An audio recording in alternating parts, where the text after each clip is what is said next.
ফাত্তাবিউনি উহিব্বুকুমুল্লাহ।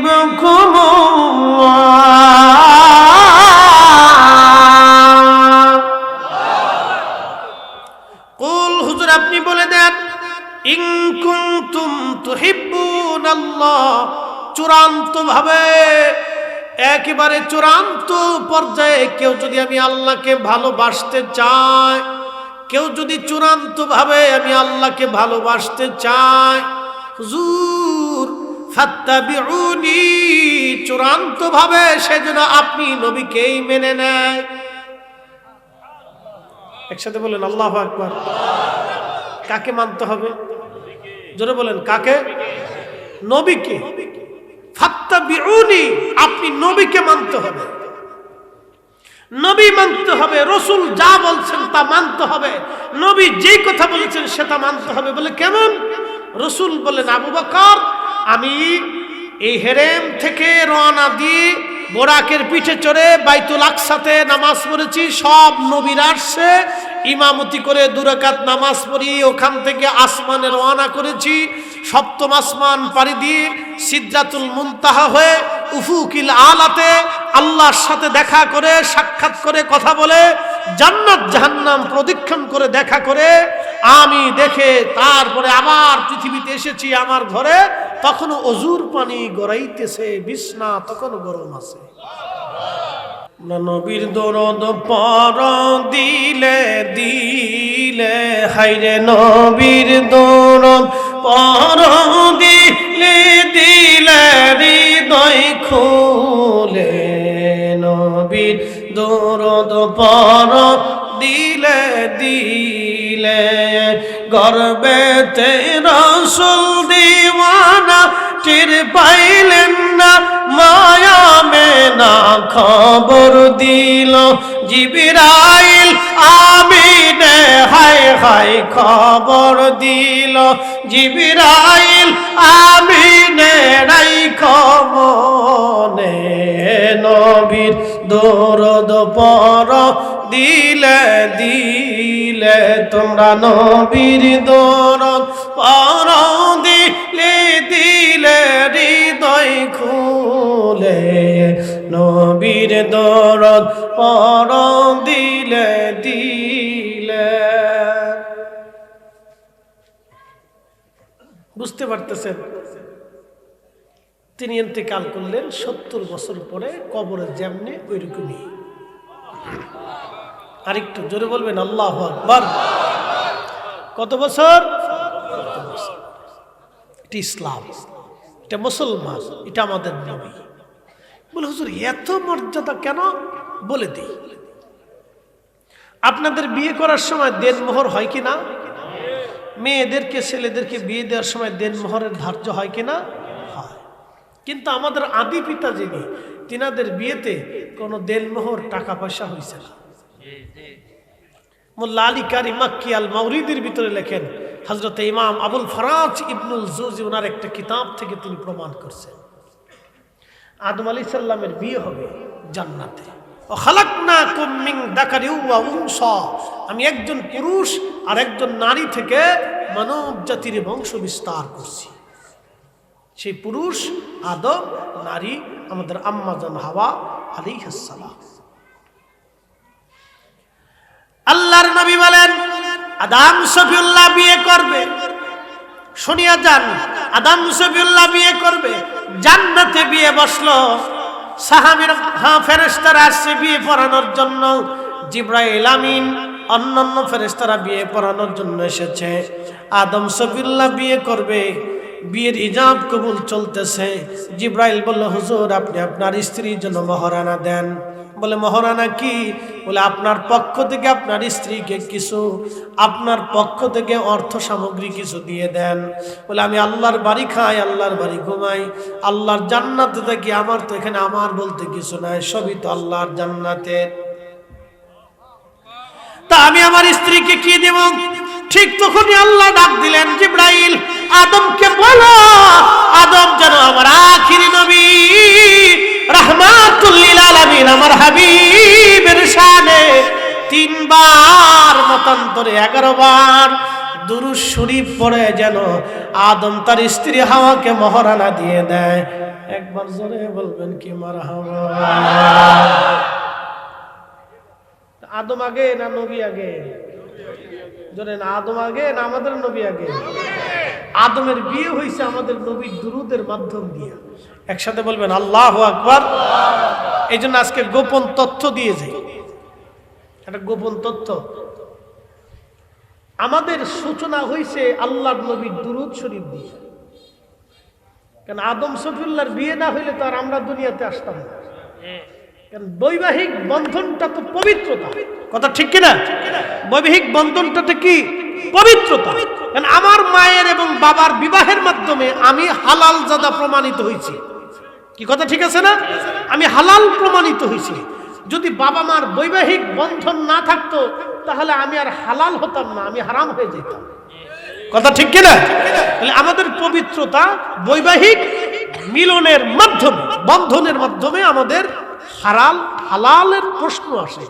আমি মা পাইছি, বাবা পাইছি, ভাই পাইছি, বোন পাইছি, তারপরে ভাতিজা পাচ্ছি, ভাগিনা পাচ্ছি, আত্মীয় স্বজন পাচ্ছি, গ্রাম পাইছি, ফুফু পাইছি, খালু পাইছি, মামা পাইছি, সব পাইছি দুইজনের বৈবাহিক মিলনের মাধ্যমে। আমার মা, আমার বাবা। তা আদম সফিউল্লাহ হাওয়া দুইজন আমাদের আদিমা, আদি বাবা। তো তিনাদের পবিত্রতার বন্ধনের আবদ্ধটা হয়েছে আমার নবীর দুরূদ দিয়া। এই জন্য যে কোনো ভালো কাজ শুরু করার আগে আপনি আপনার দুরূদ দিয়ে যদি আল্লাহর নবীকে হাদিয়া পাঠান, ওই কাজের ভিতরে অবশ্যই বরকত আর বরকত আর বরকত আর বরকত থাকবে। এই জন্য আমরা রাকাবিরা বাড়িতে মিলাদ পড়াইতে। প্রত্যেকটা ধর্মের মানুষ তারা এক একটা বিশ্বাসের উপরে প্রতিষ্ঠিত। তারা এক একজন এক একটা বিশ্বাস হৃদয়ে লালন করে। যেমন সনাতন ধর্মে যারা আছে তারা বলে তাদের বিদ্যার দেবতা আছে, খাবারের দেবতা আছে, বৃষ্টির দেবতা আছে, নিরাপত্তার দেবতা আছে, তাদের লক্ষ্মীর দেবতা আছে। এরকম বহু দেবতায় তারা বিশ্বাসী। একসাথে বলেন আমরা কয় মালিকে বিশ্বাসী? কয় রব? এক রব। যিনি বৃষ্টি দেন তিনি সূর্যের আলো দেন, যিনি সূর্যের আলো দেন তিনি আবার রাত দেন, তিনি আবার দিন দেন, তিনি সকাল দেন, তিনি মিষ্টি রোদ দেন, তিনি প্রখর রোদ দেন, তিনি শীত দেন, তিনি গরম দেন, তিনি খাবার দেন, তিনি পানি দেন, তিনি সব করেন।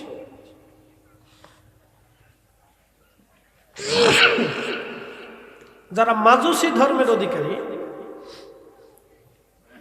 এটা একটু কমাই দেন একটা, মানে হ্যাঁ ঠিক আছে ঠিক আছে। যারা মাজুসি ধর্মের অনুসারী, হ্যাঁ ঠিক আছে, যারা মাজুসি তারা বলে আগুন আমাদের স্রষ্টা, তারা আগুনকে খোদা মনে করে। এখন আমি আপনাদেরকে প্রশ্ন করি, বলবেন তো আগুন কি কোনো জ্বালানি ছাড়া জ্বলতে পারে?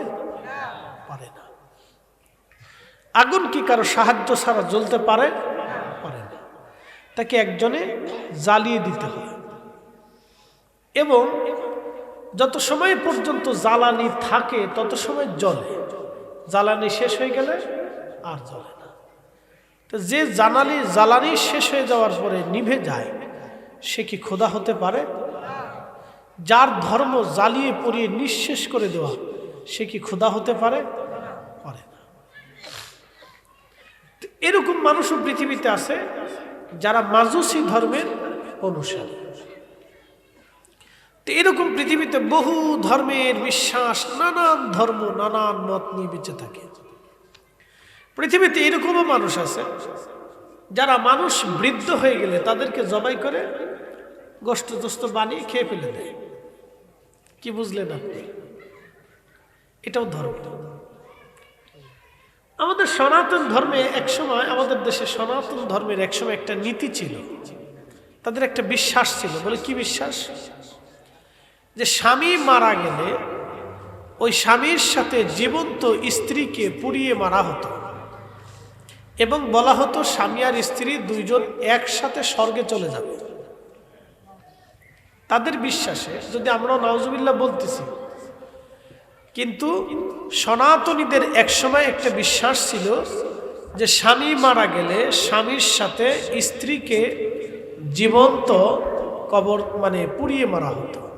তারা বলতো যে স্বামী যদি স্বর্গে যায় তাহলে স্ত্রীকেও সাথে করে নিয়ে যাবে।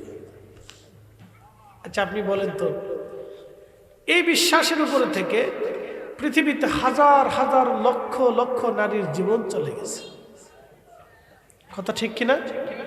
লক্ষ লক্ষ নারীর কি হয়েছে? জীবন চলে গেছে।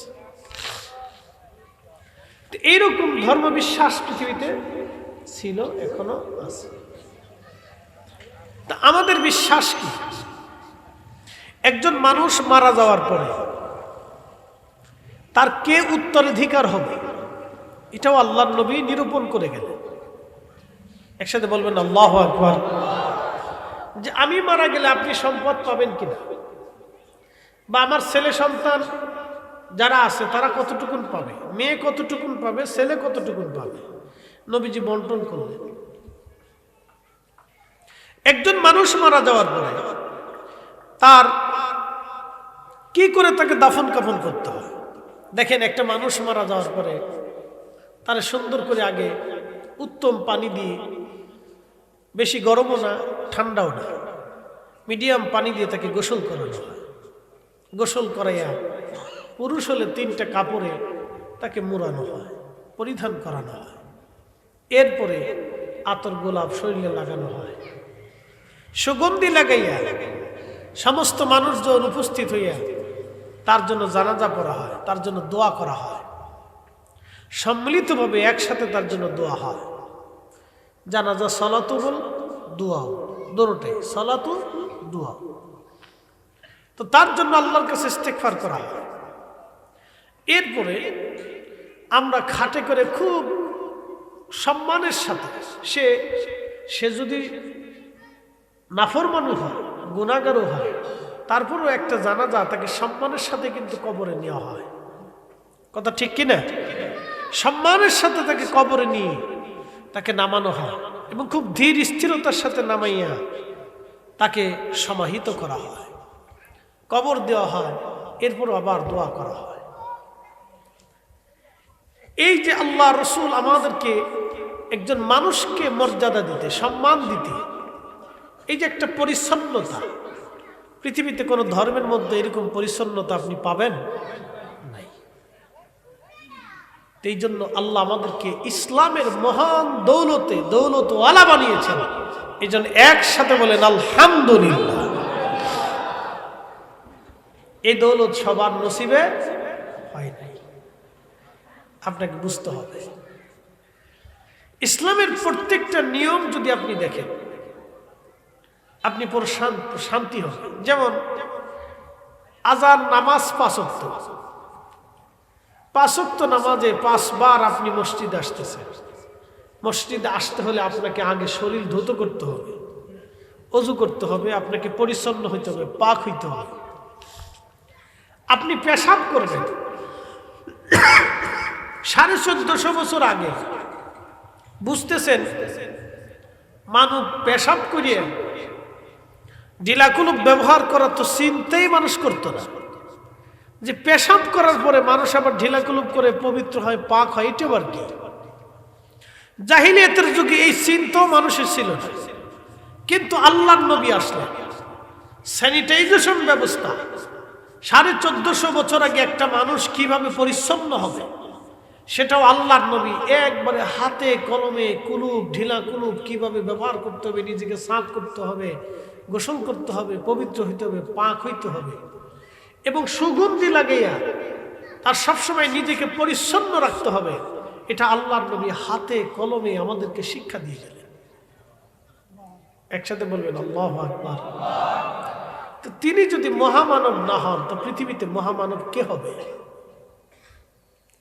মনোযোগ দিয়ে, রাসূল করিম সাল্লাল্লাহু আলাইহি সাল্লাম গোসল যদি নাও করতেন তাও নবীর শরীর মোবারক থেকে মিশকের ঘ্রাণ আসত।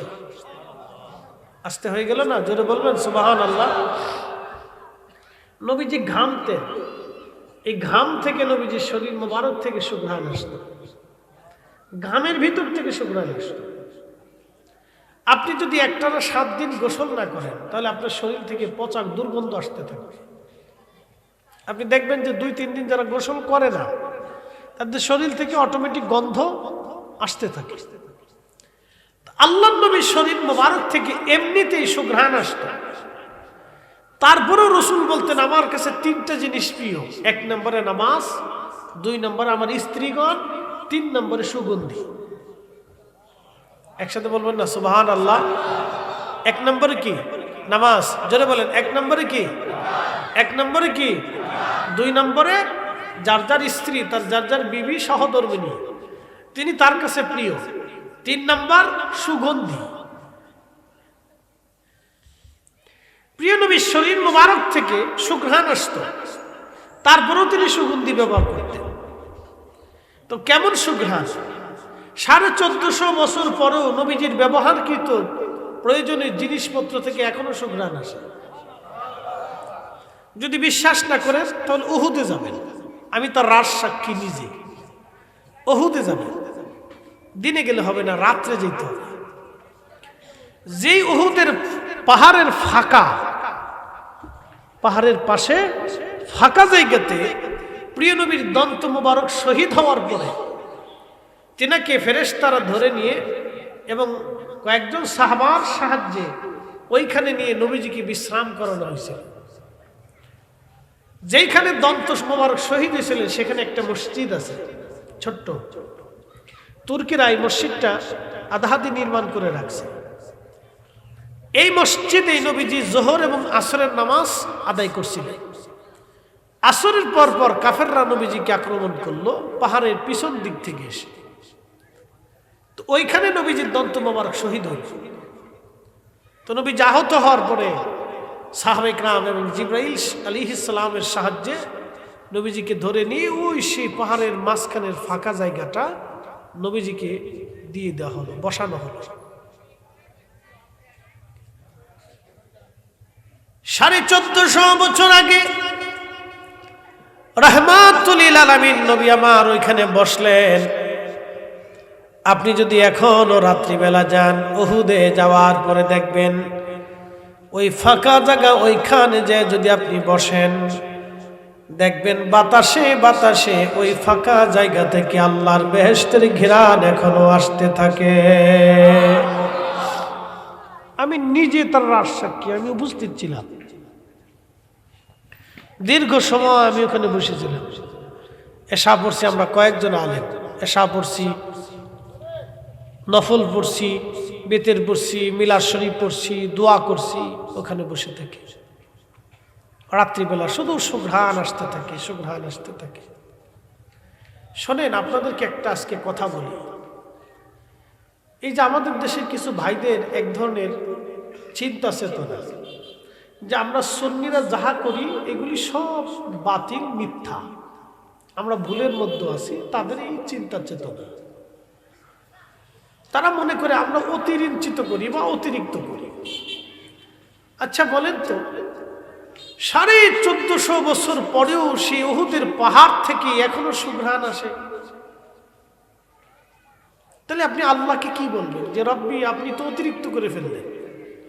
1450 বছর পরে পাহাড় থেকে সুঘ্রাণ আসার কি প্রয়োজন আছে? এটা বন্ধ করে দেন। আল্লাহ 1450 বছর পরেও পাহাড় থেকে সুঘ্রাণ আনাইয়া আল্লাহ এখনো এই উম্মতকে দেখায় দেয়, দেখো আমার রসুলের মুজিজা পৃথিবীতে এখনো আছে, আমি তাকে পৃথিবীর শ্রেষ্ঠ সম্মানের আসনে অধিষ্ঠিত করেছি। কথা বলেন ঠিক না বেঠিক? আপনাকে বুঝতে হবে কোনো কিছুর অতিরিক্ততাই খারাপ। শানে রাসালাতকে যারা ছোট ছোট করে দেখে তাদের কাছে এগুলি মামুলি বিষয়, কিন্তু আমরা সুন্নিদের কাছে এগুলি মামুলি না, এগুলি মহা নিয়ামত মনে করি। কথা ঠিক কিনা? আমরা কি মনে করি?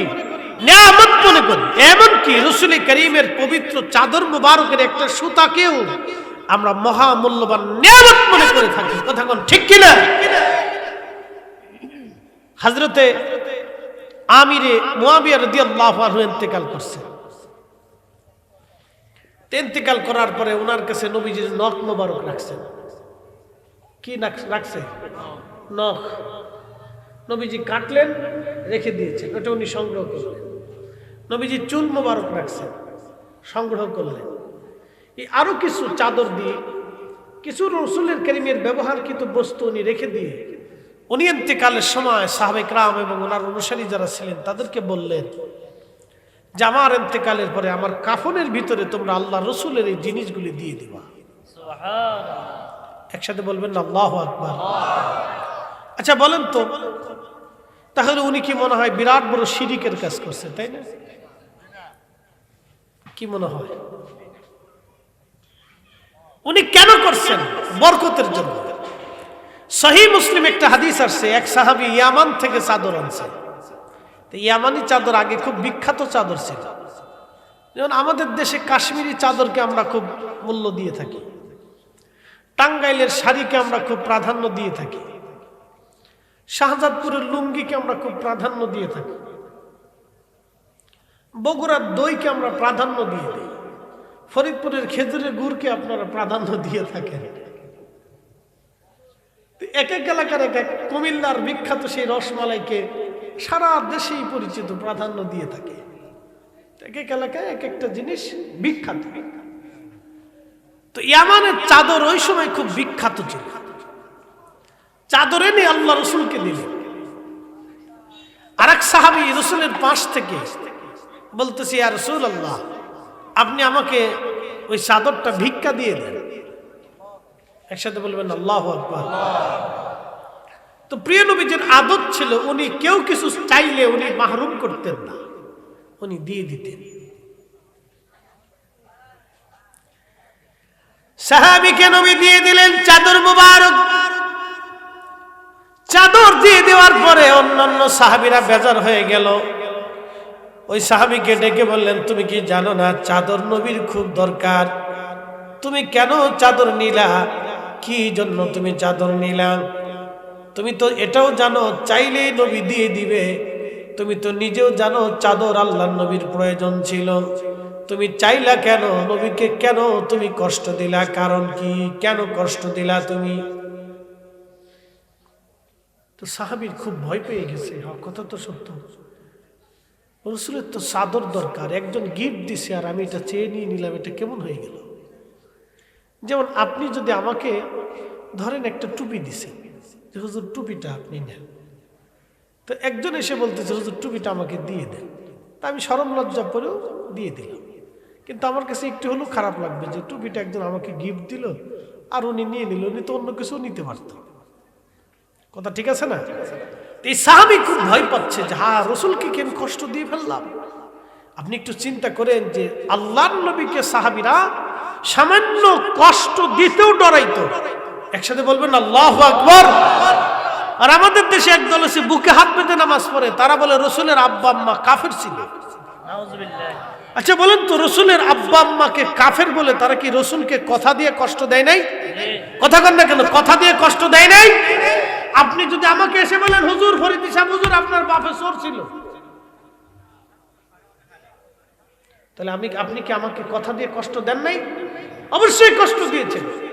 আপনি আমাকে কথা দিয়ে কষ্ট দিয়েছেন। তো যারা রাসূল কারীমের আব্বা আম্মাকে কাফের জাহান্নামী মনে করে, তারা মূলত রাসূলের আল্লাহর হাবিবকে কথা দিয়ে কষ্ট দেয়। কথা বলেন ঠিক কিনা? আর আমরা যখন বলবো তখন আমরা হয়ে যাই বেদাতি। আমরা তখন বিরাট বড় অপরাধ করে ফেলছি, অনেক বড় গুনাহ করে ফেলছি। কথা বলতে পারবো না, সত্যটা উপস্থাপন করতে পারবো না। প্রিয় হাজিরিন, বল্লভপুরবাসী মনোযোগ দিবেন। আল্লাহর হাবিবের সাহাবী মনে মনে বিরাট বড় ভয় পেয়ে গেলেন, রাসূল কি কষ্ট পেয়ে গেল কিনা। তিনি আল্লাহর নবীর দরজায় গেলেন, নবীজির সামনে যায় বলতেছেন, ইয়া রাসূলুল্লাহ, আপনি আমারে মাফ করে দেন, আমার ভুল হয়ে গেছে। বলে সাহাবী, কি জন্য ক্ষমা চাও? বলি, ইয়া রাসূলুল্লাহ, চাদরটা আপনার খুব প্রয়োজন ছিল, আমি আপনার কাছ থেকে চাদরটা চেয়ে আনছি। নবীজি বললেন, না, আমি কষ্ট পাই নাই, তোমাকে দিয়ে দিলাম, যাও। সাহাবী বলতেছি, ইয়া রাসূলুল্লাহ, চাদরটা আমি ব্যবহার করার জন্য নেই নাই, হুজুর চাদরটা আমি আমার নিজের প্রয়োজনে ব্যবহার করার জন্য নেই নাই, তাহলে চাদর কেন নিছো সাহাবী বলো। নবীজিকে সাহাবী বলতেছি, ইয়া রাসূলুল্লাহ, এই চাদরখানা এই জন্য নিলাম যেটা রসুলের চাদর, আমার মৃত্যুর পরে যেন এটা আমার কাফনের কাপড় বানানো হয়। একসাথে বলেন আল্লাহু আকবার। কি বুঝলেন আপনারা? নবীজির একটা চাদর মুবারককেও সাহাবে کرام কতটা প্রাধান্য দিয়েছেন যে এই চাদরটা আমার কাফনের কাপড় বানানো হবে। সহিহ মুসলিমের হাদিস। হুদাইবিয়ার সন্ধি হলো, সন্ধির সময় মক্কা থেকে কাফেররা বলল, তোমরা একটু গোয়েন্দা হিসেবে যাও, যাইয়া দেখো যে মুহাম্মদ সাল্লাল্লাহু আলাইহি সাল্লাম এবং তার অনুসারীদের আচার আচরণ কেমন, চিন্তা চেতনা কেমন, অ্যাটিটিউড কেমন আছে। যদি তাদের ধ্যান ধারণা চিন্তা চেতনা দুর্বল হয় তাহলে আমরা বিজয় হব, আর যদি তাদের চিন্তা চেতনা জটিল এবং কঠিন হয় তাহলে আমরা পরাজিত হব। কয়েকজন কাফের আসছে, আসার পরে দেখলো যে আল্লাহর নবী ওযু করতেছেন। ওযুর পানি অবশিষ্ট পানি, ঘটির ভিতরে বা পাত্রের ভিতরে অবশিষ্ট পানি থাকে না, এই অবশিষ্ট পানি রয়ে গেছে। 1400 সাহাবী। কতশো সাহাবী? 1400 সাহাবী। বুঝে যাবেন সাহাবায়ে کرام কিভাবে রাসূলের দরবারে আদব দেখাইতেন, মহব্বত দেখাইতেন। এবং আমরা যে মহব্বত দেখাই সেজন্য কি আমরা বেদাতি হইলাম কিনা এটা আমাদের বুঝার দরকার। কথা ঠিক কিনা? আমাদের কি দরকার? বুঝার দরকার। অবশিষ্ট পানি, ওযুর পানি পরে রয়েছে।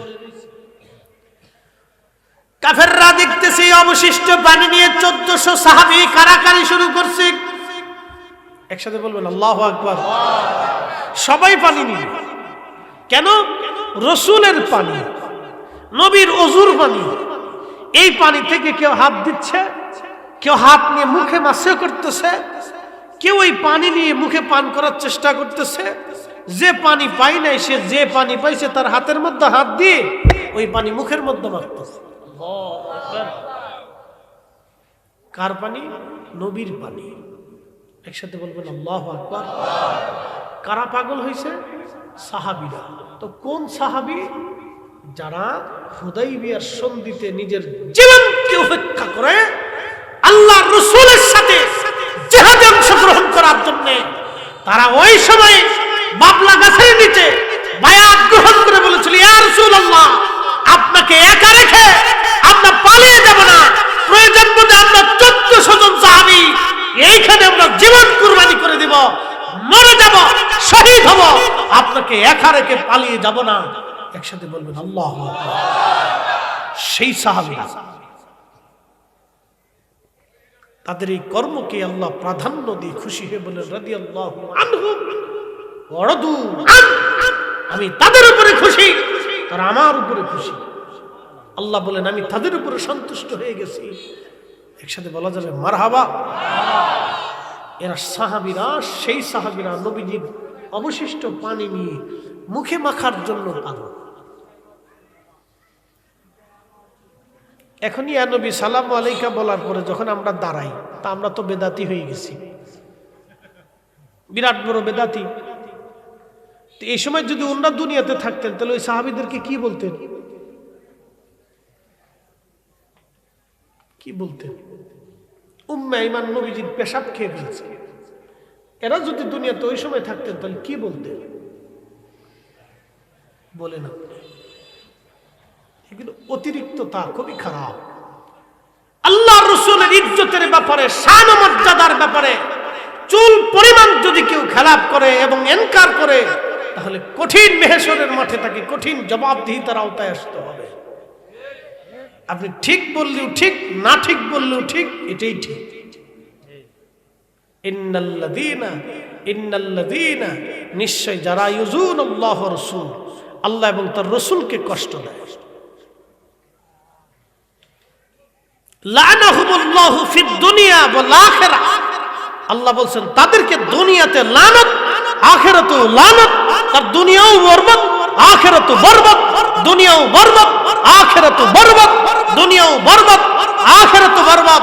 পৃথিবীর কোন যেই মুসলমান রাসূলকে তাজিম করে সালাম দেয়, নবীর ইজ্জত সম্মান যে সতর্ক, তাকে পিটাইলেও সে বলবে না রাসূলের আব্বা আম্মা কাফের ছিল, তাকে মারলেও সে বলবে না রাসূলের আব্বা আম্মা কাফের ছিল, তাকে পিটাইলেও কখনো বলবে না রাসূলের আব্বা আম্মা জাহান্নামী। এই কথা সে বলতেই পারবে না, সে বলবেই না, তার জবান থেকে আসবেই না। তাকে পিটাই মেরে ফেললেও বলবে না, কারণ সে জানে এটা বইলা কবরে গেলে আমার জাহান্নাম ছাড়া আর কোনো রাস্তা নাই। কথা বলে ঠিক না বেঠিক? এটা আমরা সুন্নি। আপনি পছন্দ হলেও সুন্নি, না হলেও সুন্নি, ভালো লাগলেও সুন্নি, না লাগলেও সুন্নি। কারো ভালো আর মন্দ, পছন্দ আর অপছন্দ দিয়ে কিয়ামতের ময়দানে আমার কিচ্ছু আসে যায় না। কি আসতে বলেন কেন? জোরে বলেন। কিচ্ছু আসে যায়। আল্লাহর নবী বলছেন কিয়ামতের ময়দানে 3 জায়গা কেউ কারো হবে না। বুঝে যাবেন আজকে মেহেশরের মাঠে 3 জায়গাতে কেউ কারো হবে না। সন্তান পিতার হবে না, পিতা সন্তানের হবে না, মা মেয়ের হবে না, মেয়ে মায়ের হবে না, ভাই ভাইয়ের হবে না, বন্ধু তো আরো পরের কথা, কেউ কারো হবে না। সেই সময় রাসূল বললেন আমি শুধু উম্মতের আপন হব সেই দিন। আসতে হয়ে গেল না? জোরে বলবেন। আপন কি হবে? নবী। জোরে বলেন আপন কি হবে? তো আপনার ভালো না লাগা আর লাগা দিয়ে আমি রাসূলের ব্যাপারে সিদ্ধান্ত নেব না। কি কথা বলেন না কেন? ঠিক কিনা? আপনি কোনটা অপছন্দ করেন সেটা দিয়ে আমি রাসূলের তাজিম তাকরিমের ব্যাপারে সিদ্ধান্ত নিতে পারবো না। আপনার ভালো লাগা না লাগা ও ছাতা দিয়ে আমার দেখার সময় নাই। মেহেশরে প্রত্যেকটা উম্মতকে দাঁড়াবে, কি শাইখুল হাদিস, কি আজহার, কি মক্কা, কি মদিনা, পৃথিবীর সবচেয়ে বড় আলেম সেই দিন রাসূলের সামনে মাথা নত করে থরথর থরথর করে কাঁপতে থাকবে। যদি রাসূল কবুল করে তাহলে সে সাকসেস হবে, যদি নবী কবুল না করে পৃথিবীর কোনো শক্তি নাই তাকে আল্লাহর দরজা পর্যন্ত পৌঁছাই দিবে। যদি রাসূল কবুল করে একজন রিকশাওয়ালাকে তাহলে সে হবে শাহানশাহ, বাদশা। আর যদি রাসূল কবুল না করে তাহলে সেই দিন দুনিয়ার বাদশারা হবে সেই দিন অপমানিত, অপদস্থ এবং লাঞ্ছিত, বঞ্চিত। আর আল্লাহর নবী যদি দুনিয়াতে কোনো উম্মতকে কবুল করে তাহলে সে হবে আখিরাতে বাদশা। কথা বলেন ঠিক না বেঠিক? আপনাকে বুঝে তারপরে কবরে যেতে হবে। আমাকে আপনাকে বুঝে কবরে যাওয়াটা বুদ্ধিমানের কাজ।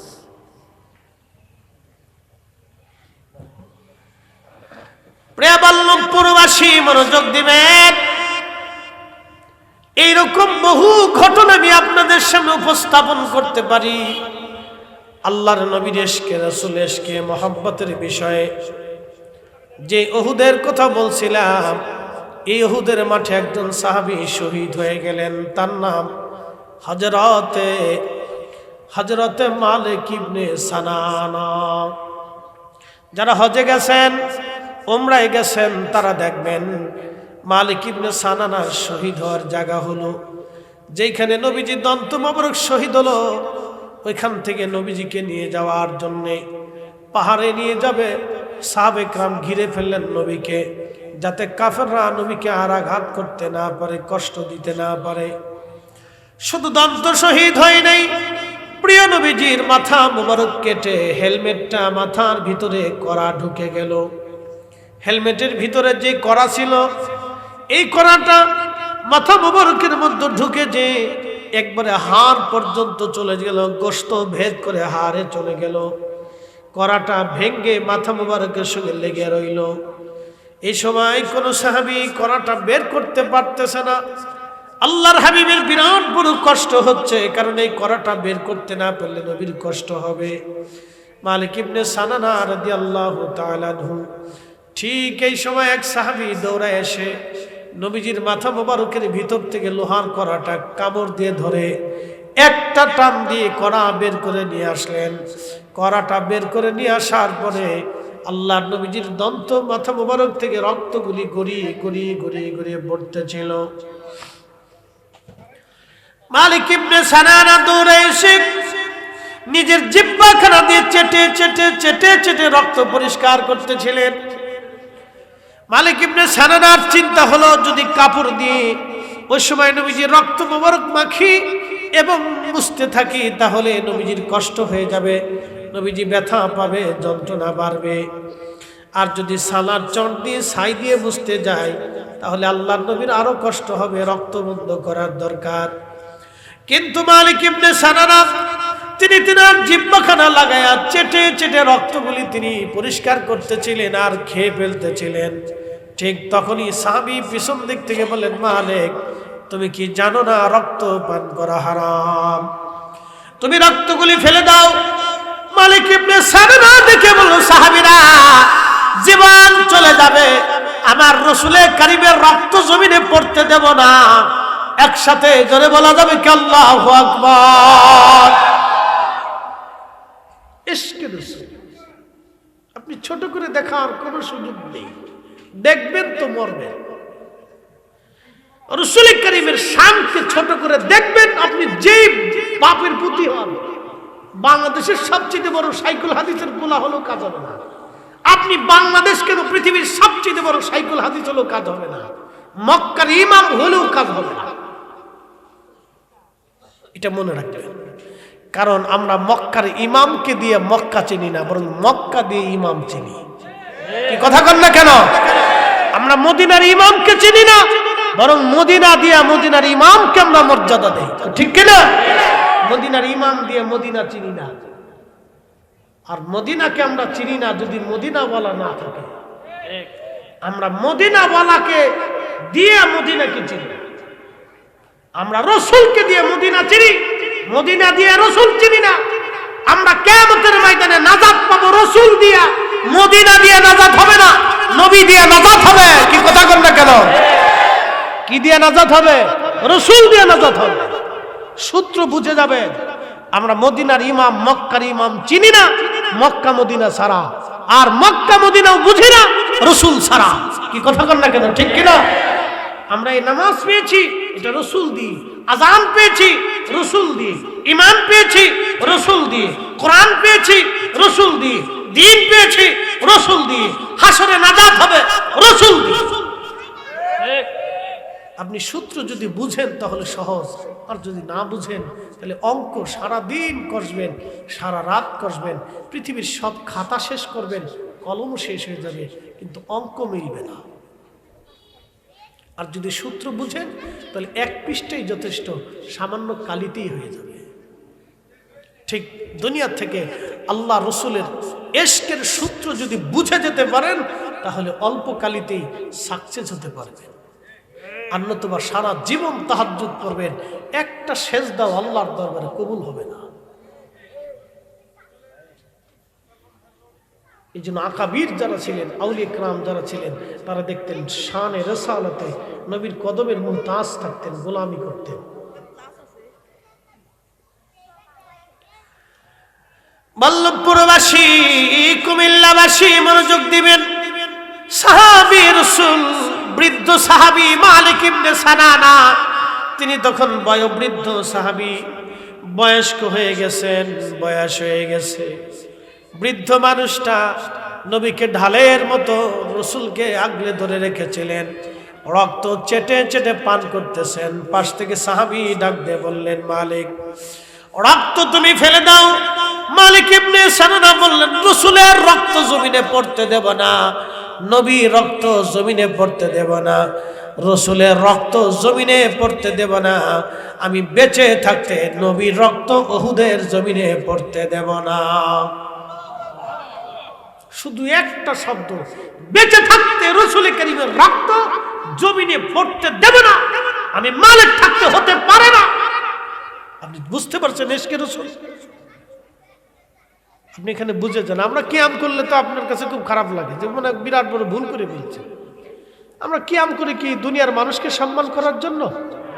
এখানে কি আমাদের ভিন্ন কোনো উদ্দেশ্য থাকে? একটা উদ্দেশ্য, রসুলকে তাজিম করার জন্য। কি কথা ঠিক কিনা? ভিন্ন আর কোনো উদ্দেশ্য আমাদের থাকে না, একটা উদ্দেশ্যও নেই, শুধু রসুলকে তাজিম করার জন্য। শুধু রসুলকে কেন্দ্র করে আমরা কিয়াম করি, আর কোনো উদ্দেশ্য থাকে না। মেম্বারি, চেয়ারম্যানি, দুনিয়া, টাকা পয়সা, কোনো কিছু উদ্দেশ্য থাকে না। উদ্দেশ্য থাকে একটাই, রসুলকে সম্মান করার জন্য। এই জন্য শেখ আব্দুল হক মুহাদ্দিস দেহলভী তিনি তিনার কিতাবের ভিতরে আখবারুল আখিয়ারের ৫ম খণ্ডে মুনাজাতে বদরগাহে কাদিউল হাদাতের ভিতরে তিনি লিখছেন, ইয়া রাব্বি, আমি একটা আমল করি, তোমার রসুলের সামনে মিলাদ করি, কিয়াম করি, শুধুমাত্র তোমার রসুলকে কেন্দ্র করে। এখানে আমার দুনিয়ার অন্য কোনো চিন্তা চেতনা থাকে না। বাচ্চাদেরকে সরিয়ে দেয়, শয়তান ভিতরে ঢুকতে না পেরে বাচ্চা লেলাই দিচ্ছে। আবার দেখবেন কত সময় সুযোগ না পাইলে 2-4কে কুত্তা লেলাই দিব, ধূম করে দৌড়িয়ে স্টেজের নিচে মারামারি করে। এরকম আছে আমার জীবনে বহু ঘটনা। এরকম কোথাও কোনো কিচ্ছু নেই, সারা শব্দ নেই, 2 কুত্তারে দাবরা একটার ফিটে লই আইছি স্টেজের পিছনে মারামারি। এত জায়গা থাকতে তুই স্টেজের পিছনে লিখে কি কথা খারাপ করছি? এত জায়গা থাকতে কুত্তারে শয়তান লড়াইয়া স্টেজের পিছনে লই আইছে, তার মানে ওয়াজের ব্যাঘাত করার জন্য। কারণ শ্রোতা যখন ওয়াজ শোনে, বক্তা যখন ওয়াজ করে, তখন দোনোজনের রূহ একদিকে থাকতে হয়, দোনোজনের কাল্ব একদিকে থাকতে হয়। আচ্ছা বলেন তো, আপনারা এখন যদি সবাই ওইদিকে ঘুরে বসেন আর আমি আপনাদের পিছনের দিক দিয়ে ওয়াজ করি, তাহলে কেমন হবে? আকর্ষণ হবে? আকর্ষণ হবে না। এখন আপনারা আমার কেবলা, আমি আপনাদের কেবলা। কেবলা শব্দের অর্থ হলো দিক বা লক্ষ্য বস্তু। আপনারা আমার লক্ষ্য বস্তু, আপনারা আমাকে লক্ষ্য বস্তু বানাইছে যে হুজুর কি বলে শুনবো। আর আমার চিন্তা হলো আমি শ্রোতাদেরকে কি শোনাইতেছি, শ্রোতারা শুনতেছি কিনা বা মনোযোগী কিনা। আমরা যখন ক্লাস করতাম তখন হুজুররা দেখতো যে আমরা মনোযোগী কিনা। কারণ ক্লাসের ভিতরে ছাত্র অমনোযোগী হলে স্যারের নজরে পড়তো, হুজুরের নজরে পড়তো, এটা মনোযোগী না, ক্লাসের দিকে মনোযোগী না। তখন ধমক দিয়ে হলেও এই কাছে এসে হলেও হুজুর আমাদেরকে মনোযোগী করাইতেন। কারণ অমনোযোগী হইলে ওয়াজ শুনবেন কিন্তু ওয়াজ বুঝবেন না, আর মনোযোগী হলে যে আপনি বুঝছেন আর জীবনে কাল থেকে এটা কখনো সরবে না।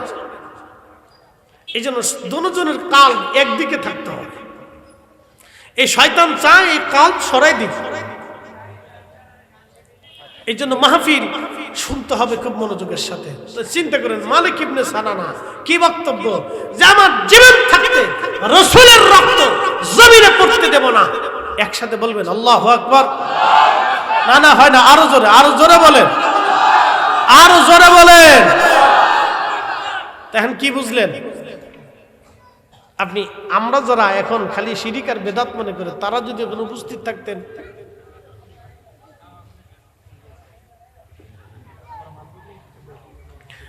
আল্লাহর নবী ডাক দিয়ে বললেন, সাহাবীরা তোমরা যদি জান্নাতি কোনো মানুষ দেখতে চাও তাহলে আমার মালিকের চেহারার দিকে তাকাও। হয় না আরো জোরে। কি মানুষ? একসাথে জোরে, এখান থেকে মাসলা আসবে। কি মানুষ? জান্নাতি। জোরে বলেন, কি মানুষ? জান্নাতি। কেন? নবী বলেন আমার রক্ত যার রক্তের সাথে মিশে গেছে সে জাহান্নামে যেতে পারে না। আরো জোরে। কার রক্ত? রসুলের রক্ত। জোরে বলেন, কার রক্ত? তাহলে যেই রসুল মায়ের রেহেমের ভিতরে ছিল সেই মা কি করে জাহান্নামে যায়? বলেন আমাকে, বলেন আপনি আমাকে বলে দেন, যে রসুল যেই মায়ের রেহেমে ছিলেন সেই মা কি করে জাহান্নামে যায়? যেই নবী যেই রেহেমের মধ্যে ছিল সেই মা কি করে পাথরের সামনে সিজদা করে? যেই বাবার নসল দিয়ে নবী পৃথিবীতে আসছে, তাহলে সেই বাবা কেন কি করে মূর্তির সামনে মাথা নত করে? বলেন আপনি আমাকে বলে দেন। মদিনা থেকে পড়ে আসছে না? আরে মক্কা থেকে পড়ে আসছে না? মক্কাতে তো আবু জেহেল ছিল। কি কথা কন না কেন? আবু লাহাব ছিল, উতবা ছিল, সাইবা ছিল, মুগিরা ছিল, তারা কুরাইশ বংশের ছিল। তাতে কি হয়েছে? ইয়াজিদ ছিল, সে তো কুরাইশ বংশের, উমাইয়া শাখার। নবী বলতেন হালাকাতু উম্মতি আলা ইয়াদি গিলমাতি মিন কুরাইশ। কুরাইশ বংশের যুবকের মাধ্যমে আমার উম্মত ধ্বংস হবে, আমার উম্মত ধ্বংস হবে। এই কুরাইশ বংশের এক যুবকের মাধ্যমে আমার উম্মত ধ্বংস হবে। এই হাদিস যিনি বর্ণনা করছেন তিনি আবু হুরায়রা রাদিয়াল্লাহু আনহু। আল্লামা ইমাম হাজার আসকালানি ফাতহুল বারি শরহে বুখারীর মধ্যে তিনি লিখেছেন এই হাদিসের ব্যাখ্যা করতে যেয়া ফতুহুল বারিতে ইমাম হাজার আসকালানী আশ-শাফিঈ পৃথিবীর 4 মুহাদ্দিসের এক মুহাদ্দিস, 4 হাদিস বিশারদের এক হাদিস বিশারদ ইমাম হাজার আসকালানী তিনি লিখতেছেন, হযরত আবু হুরায়রা মাঝে মধ্যে দুয়াতে বাজারে বাজারে ঘুরতেন আর বলতেন, আল্লাহুম্মা লা তুদরিকনি সানাতুস সিত্তিনা ওয়ালা ইমারাতুস সিবিয়ান। আল্লাহ, তুমি আমাকে 60 হিজরির সেই যুবকের শাসন থেকে তুমি আমাকে বাঁচাও।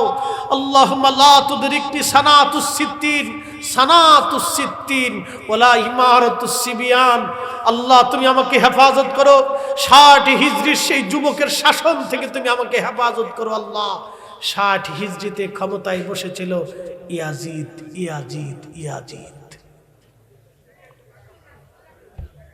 বুঝতে পারছেন? আজকে ওরা বুকে হাত বেঁধে নামাজ পড়ে, মক্কা থেকে পড়ে এসে কয় ইয়াজিদ রহমতুল্লাহ আলাইহি। কে 1400 বছর পরে তোমার ইয়াজিদের প্রতি দরদ লাগছে? কে তুমি আওলাদ রাসূলের প্রতি তোমার দরদ আসতে পারে না? তুমি হুসাইনের প্রতি দরদ আসতে পারে না? তোমার ইয়াজিদের প্রতি দরদ এসে গেল, কারণটা কি? যার ব্যাপারে আল্লাহর নবী লানত দিয়ে গেলেন, সাহাবী যার ফিতনা থেকে বাঁচার জন্য দোয়া করতেন, তার এই কঠিন ভয়াবহ ফিতনা থেকে বাঁচার জন্য সাহাবী দোয়া করতেন। নবীজি তার ভবিষ্যৎবাণী করে গেলেন, এই উম্মত দ্বারা, এই যুবক দ্বারা আমার উম্মত ধ্বংস হবে। তুমি তার জন্য দোয়া করো, লজ্জা করে না? মুসলমান লজ্জা করা উচিত। আর আমরা যখন বলি তখন বলে সব বেদাতি, এরা বুঝে না কিছু। আমরা হয়ে গেছি আজকে সমাজে বেদাতি। আপনাদের বুঝতে কোনো কষ্ট হচ্ছে? প্রিয় ভাই আমার, সতর্ক করার দায়িত্ব আমার, মানাটা আপনার। আমার কাজ হচ্ছে সতর্ক করা, আমার নিজের মনের সিদ্ধান্তে না, আউলিয়া کرام উলামায়ে کرامের সিদ্ধান্তের প্রেক্ষিতে বলতেছি, আমার নিজের কোনো সিদ্ধান্ত না। ইসলাম কারো ব্যক্তিগত সিদ্ধান্তে চলে না। এট ফার্স্ট আল্লাহর কোরআন, রাসূলের সুন্নাহ, ইজমা এবং কিয়াস, এই 4টা পদ্ধতিতে ইসলামের উসুল, রুলস, নিয়ম কানুন চলে। একসাথে বলবেন না মারহাবা? একসাথে বলেন, কয় পদ্ধতিতে? 4, কোরআন, সুন্নাহ, ইজমা, কিয়াস। কোরআন, সুন্নাহ, ইজমা, কিয়াস। আর একদল আছে তারা ইজমা মানে না, কিয়াস মানে না, এরার আবার নানান যুক্তি। হযরত মালিক ইবনে সানানা প্রিয় নবী বললেন, তোমরা যদি জান্নাতি মানুষ দেখতে চাও, আমার মালিকের চেহারার দিকে তাকাও। আমার মালিক জান্নাতি, কারণ আমার রক্ত যা রক্তের সাথে মিশে যাবে সে জাহান্নামে যেতে পারে না রে সাহাবীরা। সাহাবী মালিক ইবনে সানানা কিছু সময় পরে সাহাবীরা দেখলেন কাফেররা নবীজির দিকে ধেয়ে আসতেছে। বৃদ্ধ সাহাবী তলোয়ার হাতে নিয়ে, ঢাল হাতে নিয়ে একা শত শত কাফেরদের সাথে যুদ্ধ শুরু করলেন। আল্লাহর নবীকে রক্ষা করতে যাইয়া নিজে জিহাদের ময়দানে যুদ্ধ করে করে সাহাবী শহীদ হয়ে গেলেন।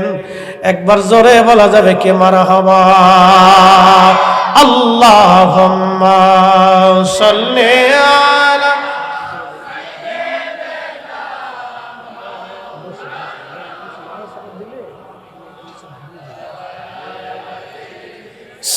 সাইয়্যিদানা মাওলা নবীর ইশকে যার দিল ভাই, এ ভুবনে কাঁদে না। রোজ হাসরে ভাই জানতারা নবীজির দেখা পাবে না। আল্লাহুম্মা সাল্লি আলা আল্লাহু আকবার মুহাম্মদ ওয়া আলা আলিহি সাইয়্যিদিনা।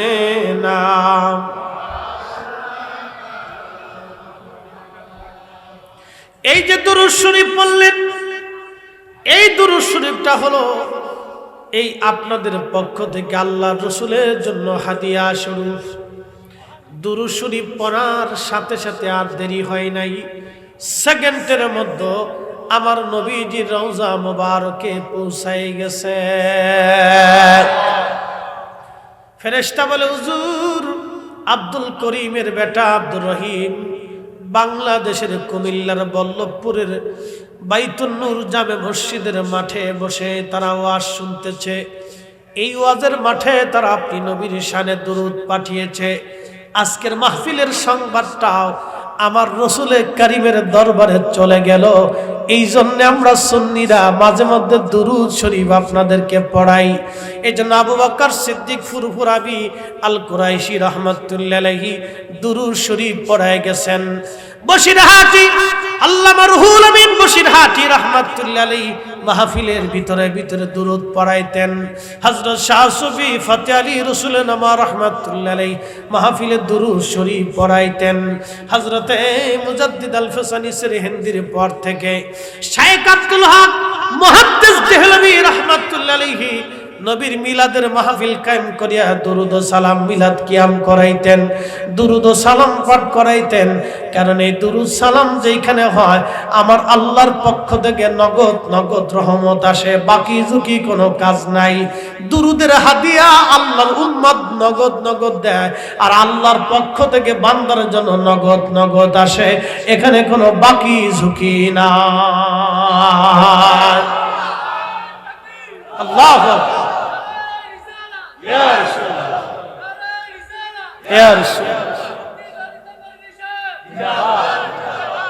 তাহলে দুরূদ নগদ নগদ। দুরূদ কি? নগদ নগদ। মদিনায় যায় কি? নগদ নগদ। মদিনার রওজা শরীফে পৌঁছায় যায় নগদ নগদ, এখানে কোনো বাকি নেই, সরাসরি কানেকশন রওজা শরীফের সাথে। দুরূদ শরীফের কানেকশন সরাসরি রওজা শরীফের সাথে। এই জন্য দুরূদ শরীফ বিনা ওযুতে পড়া যায় না, এই মাসালা জেনে রাখবেন। দুরূদ শরীফ বিনা ওযুতে পড়া যায় না, পড়লে নেকি হয় না। বিনা ওযুতে দুরূদ হয় না, নাপাক অবস্থাতে প্রশ্নই আসে না। বিনা ওযুতে দুরূদ মঞ্জুর হয় না। এই জন্য ওযু অবস্থায় পবিত্র হালতে দুরূদ শরীফ যদি মদিনায় পৌঁছাইতে পারেন তো নগদ নগদ সরাসরি চলে যাবে। একসাথে বলবেন না মারহাবা। দুরূদ আপনি ছোট করে দেখতে পারেন না, ভাববেন আমি যেটা পড়ছি এটা বেদাত, নতুন আবিষ্কার। তাহলে বলেন আল্লাহুম্মা কি আবিষ্কার করছে? সল্লে আলা কি আবিষ্কার করলো? সাইয়্যিদেনা মাওলানা মুহাম্মদ ওয়া আলা আলে সাইয়্যিদেনা মাওলানা মুহাম্মদ। এই শব্দগুলি বাংলার হুজুররা বানায় নাই, এটা মদিনা থেকেই আসছে। কি কথা কন না কেন? আল্লাহুম্মা কি আমরা বানাইছি? সল্লে আলা কি আমরা বানাইছি? এটা মদিনার দেওয়া শব্দ, এটা আমাদের দেওয়া শব্দ না। শব্দ মদিনার দেওয়া। বাংলাদেশের আবু বকর সিদ্দিক ফুরফুরাবি বানায় নাই, মুজাদ্দিদ আল ফসানি সিরহিন্দি বানায় নাই, শাইখ আব্দুল হক মুহাদ্দিস দেহলভী বানায় নাই, ফতেহ আলী রসুলনামা বানায় নাই, এটা ইমামে আলা হযরত বানায় নাই, এটা কোন আলেম বানায় নাই, কারামতুল জুনবুরু বানায় নাই। এটা মদিনার দেওয়া শব্দ। আল্লাহুম্মা সাল্লি আলা সাইয়্যিদিনা মাওলানা মুহাম্মদ, এটা আমাদের বানানো শব্দ না, এটা মদিনার দেওয়া শব্দ। বুঝতো? আল্লাহ আমাদেরকে শব্দগুলি বোঝার তৌফিক দিক বলে দাও। এই শব্দ দিয়ে দুরূদ পড়তে পারেন, সাল্লাল্লাহু আলাইহি ওয়াসাল্লাম, এই শব্দ দিয়েও পড়তে পারেন। বহু দুরূদ আছে। হাফেজ ইবনে কাইয়্যিম জালাউল আফহামের ভিতরে প্রায় 29 ধরনের দুরূদ লেখছেন, আমার ঘরে আছে। ইবনে কাইয়্যিম জৌজি 29 প্রকারের দুরূদ লেখছেন, 29 ধরনের। আল্লামা মুহাম্মদ ইবনে সুলাইমান জাসুরি লেখছেন 500 প্রকারের দুরূদ। একসাথে বলবেন না মারহাবা। সব শব্দমালা মদিনার থেকে আসা। আপনি সুন্দর সুন্দর শব্দমালা দিয়ে আল্লাহ রসুলের শানে দুরূদ পড়তে পারেন। আচ্ছা আমার দিকে তাকাবেন, একটু কথা শুনবেন। রসুলের সাহাবী হাসান বিন সাবিত তিনি নবীর প্রশংসা করতেন আরবি শব্দমালা দিয়ে। ইন্নাকা বুলিতা মুবাররান মিন কুল্লি আইব কান্নাকা কদ খুলিকতা কামা তাশা ওয়া দাম্মাল ইলাহু ইসমান নবী বিইসমিহি ইযা ক্বালা ফিল খামসিল মুআজ্জিন আশহাদ ওয়া শাক্কা লাহু লিয়ুযিল্লাহু ফাজুল আরশি মাহমুদুন ওয়া হাদা মুহাম্মদ সাল্লাল্লাহু আলাইহি ওয়াসাল্লাম।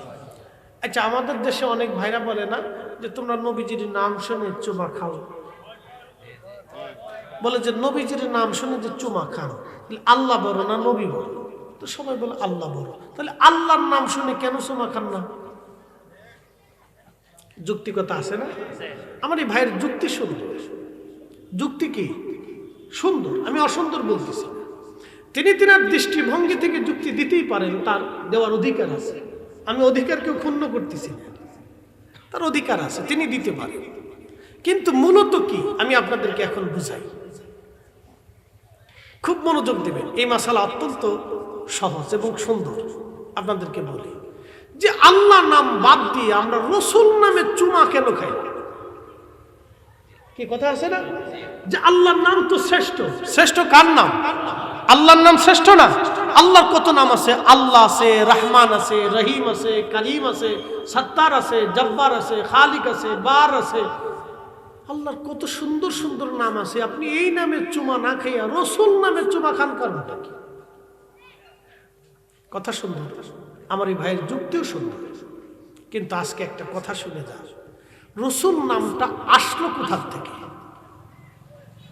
এই কথাটা ভেঙে দিয়েছেন 1450 বছর আগে হাসান বিন সাবিত রাদিয়াল্লাহু আনহু হাজার হাজার সাহাবীদের মজলিসে মসজিদে নববীতে মিম্বরে দাঁড়াইয়া বলতেন, ওয়া শাক্কা লাহু লিয়ুযিল্লাহু ফাজুল আরশি মাহমুদুন ওয়া হাযা মুহাম্মদ।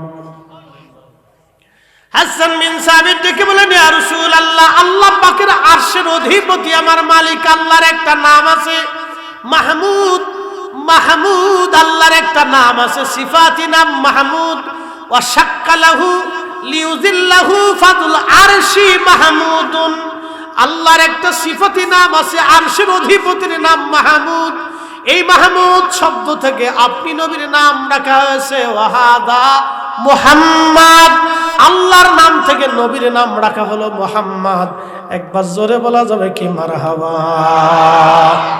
বলেন আল্লাহ নামে চুমা খাইলে, দুঃখিত, নবীর নামে চুমা খাইলে মূলত আল্লাহর নামে চুমা খাওয়া হয়। কি কথা কন না কেন? জোরে বলেন, কথা বুঝেন নাই? নবীর নাম কার নাম থেকে? আল্লাহ নাম থেকে। জোরে বলেন, নবীর নাম কার নাম থেকে? আল্লাহ নাম থেকে। তাহলে নবীর নামে চুমা লাগাইলে মূলত আল্লাহর নামে চুমা লাগানো হয়। একসাথে বলবেন আল্লাহু আকবার। আচ্ছা, মক্কার নাম কি? মক্কা আগে নাম ছিল কি? বাক্কা। ইন্না আউওয়ালা বাইতিন উদিআ লিন-নাসি লাল্লাযী বিবাক্কা লাল্লাযী বিবাক্কাতাম মুবারাকান হুদাল লিল আলামিন। এইজন্য মক্কার সমস্ত, মক্কাকে কেন্দ্র করে পৃথিবীর সব মসজিদের মা হচ্ছে মক্কা, সমস্ত মসজিদের মূল হচ্ছে মক্কা। মক্কাকে কেন্দ্র করে তাম পৃথিবীর সব মসজিদ মক্কাকে কেন্দ্র করে। এজন্য মসজিদকে কেন্দ্র করে আল্লাহ হেদায়েত পৃথিবীতে চালু রাখছে। এজন্য আপনার বাড়ি মসজিদ তৈরি করা মূলত মক্কার খেদমত করা, আপনার বাড়ির মসজিদকে সম্মান করা মূলত মক্কাকে সম্মান করা। এজন্য খোদার ঘর মসজিদে আপনারা জুতা পাই দিয়ে যান না। মসজিদের সীমানা, যেখানে নামাজের সীমানা, এর ভিতরে আপনারা কখনো থুতু, পেশাব, পায়খানা, ময়লা আবর্জনা ফেলেন না। থাকলে নিজ হাত দিয়ে আপনারা পরিষ্কার করে নিয়ে আসেন। এমনকি হাজার কোটি টাকার মালিক হলেও আল্লাহর ঘর নিজ হাতে পরিষ্কার করেন, কারণ তিনি জানেন এটা আল্লাহর ঘর। এটা পরিষ্কার করলে মূলত কাবাকে সম্মান করা হবে। আপনারা মসজিদকে সম্মান করলে মূলত কাবাকে সম্মান করা হবে। এমনকি আপনার বাড়ির দেওয়ালে কেউ থুতু ফেলাইলেও আল্লাহর ঘর মসজিদের দেওয়ালে কেউ থুতু ফেলায় না। মূলত মসজিদকে সম্মান করলে কাবাকে সম্মান করা হয়, কারণ সমস্ত মসজিদের মা হচ্ছে কাবা। আর আল্লাহ রসুলের নাম হচ্ছে মুহাম্মদ। মুহাম্মদ শব্দ থেকে বাক্কা থেকে মক্কা বানানো হয়েছে। একসাথে বলা যাবে না মারহাবা? আর আল্লাহর নাম হচ্ছে মাহমুদ। এই সিফাতি নাম থেকে নবীজির নাম রাখা হয়েছে মুহাম্মদ। এই জন্য নবীর নামে চুমা লাগাইলে আল্লাহর নামে চুমা লাগানো হয়ে যায়। নবীকে তাজিম করলে আল্লাহকে তাজিম করা হয়ে যায়।